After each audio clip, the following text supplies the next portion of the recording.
So it was my first day of college, my freshman year, and I was in my dorm room getting moved in, and this man came into my room, and he was the most beautiful man I'd ever seen. He was wearing nothing but a blanket, and he had this like fleece blanket wrapped around his waist and like this chiseled physique. He was an Adonis. He was like half French, half Chinese, with like this like massive like tribal bone necklace on his neck. It's kind of like every freshman girl at Lewis and Clark's dream come true. And he just sat down on my roommate's bed, and I was like, no way. This is like way out of my league and wonderful. And the year played out, and that summer I had to find a place to live, and I ended up living in a house which he was living in.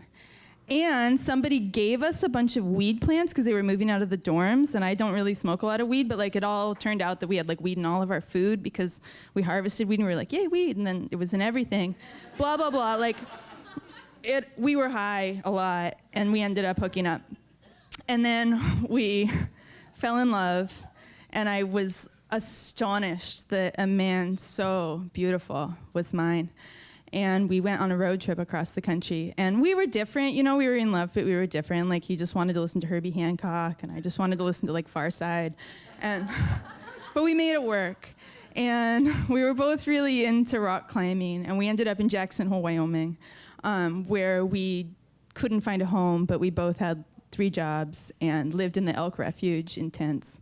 And we had a game where we would like go drive really fast on potholed roads and had like a point system. Like it was cheap entertainment. That was good times. And we rock climbed a lot, and that was really our passion. And then I got a call from a school in Hawaii where I got to go work for a month, and I went there and I worked for a month. And I was coming back to Jackson, and I stopped here in Portland, where I'm from, and visited with friends, and went out dancing at Embers. I don't know if you've been there. It was a wonderful evening of like big city living, and where I just wanted to make out with everybody, and it was the best night ever. And I woke up the next morning and went to my friend's house where I was staying, and I saw my friend Kate, and she looked really distraught. And she told me that Jules, which was his name, had fallen 300 feet and died in Jackson. And that was when my life changed forever. And I got on an airplane, and I went to Jackson Hole.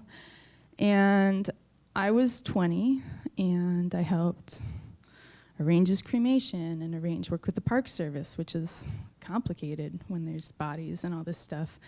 And put together a wake, and we had a bunch of friends come out from Portland. And just remember a bunch of like really sad, teary hippies, like scattering ashes and having ashes all over their hands, and like that's like my visceral memory. It's just like snot and ashes and like the Tetons.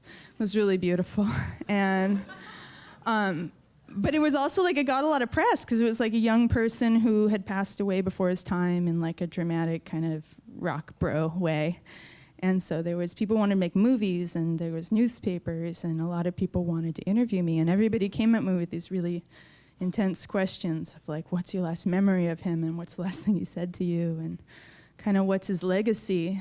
And I was crippled because the last time that I saw Jules was when I was flying to Hawaii, and I got out of our bed, and he like put his feet like behind his head and like made his butt talk. And he was like, I love you so much, goodbye. And they like wanted this like beautiful like, oh, we were like on the top of the like 513 pitch and blah, blah, blah. But I was like, no, it's just some butt talk.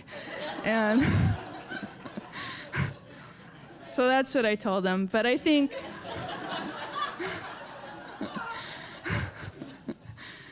I don't know. I think if you guys have been in experiences like that, you know that it's just to like live it with the most, because you never know when it's the last time. So say goodbye with your butt.